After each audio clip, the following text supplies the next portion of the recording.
perkenalkan, aku Dianida Aprilia Ayu Prameswari, biasa dipanggil Dea.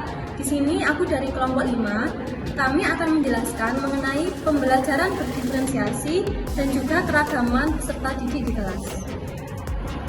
Perkenalkan, nama saya Liza Mela Kamilia, bisa dipanggil Liza. Terima kasih. Halo, perkenalkan, nama saya Aprilia Rizkyana Nursafitri, kerap dipanggil April. Terima kasih.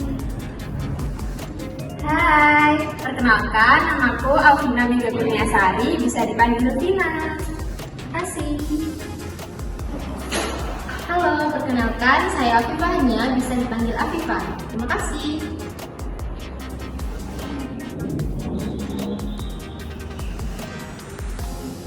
Halo, aku Yunita Dewi Anasari, biasa dipanggil Yunita. Selamat menyaksikan video dari kami.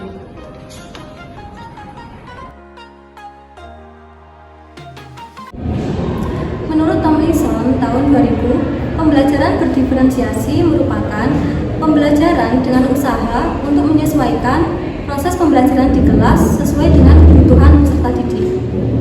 Penyesuaian yang dimaksud ialah meliputi minat, kesiapan, dan juga profil belajar, sehingga tercipta peningkatan hasil belajar.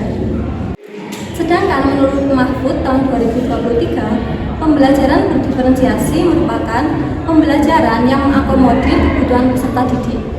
Guru memfasilitasi peserta didik sesuai dengan kebutuhan mereka masing-masing, karena setiap peserta didik memiliki karakteristik yang berbeda-beda, sehingga mereka tidak bisa diberi perlakuan yang sama.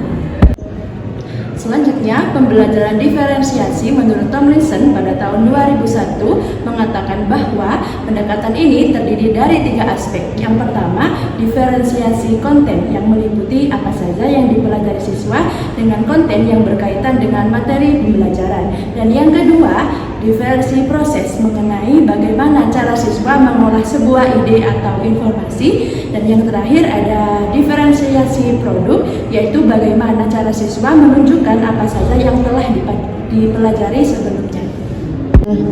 Selanjutnya, proses pembelajaran berdiferensiasi menurut Amin pada tahun 2019 menekankan bahwasannya guru harus memberikan ruang yang seluas-luasnya serta kesempatan untuk peserta didik yang sebanyak-banyaknya untuk mengutarakan pengetahuan peserta didik. Hal tersebut dapat bermanfaat untuk peserta didik sebagai berikut.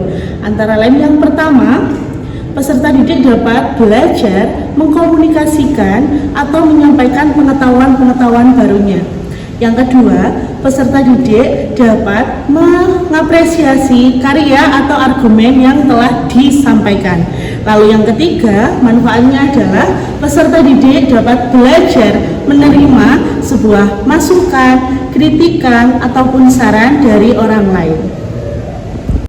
Berdasarkan dari pendapat beberapa ahli yang telah disampaikan sebelumnya, kelompok kami mengambil kesimpulan bahwa pembelajaran berdiferensiasi adalah pembelajaran yang memfasilitasi peserta didik sesuai dengan kebutuhan belajarnya.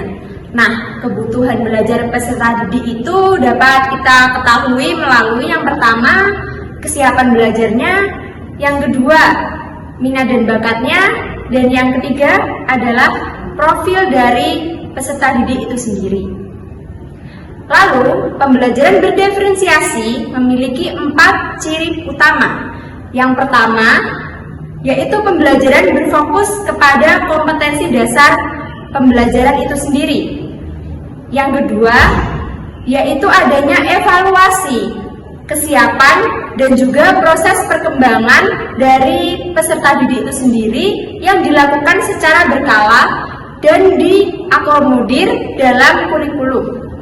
Lalu yang ketiga adalah adanya pengelompokan siswa yang bersifat fleksibel sesuai dengan kebutuhannya, sesuai dengan kesiapan belajarnya.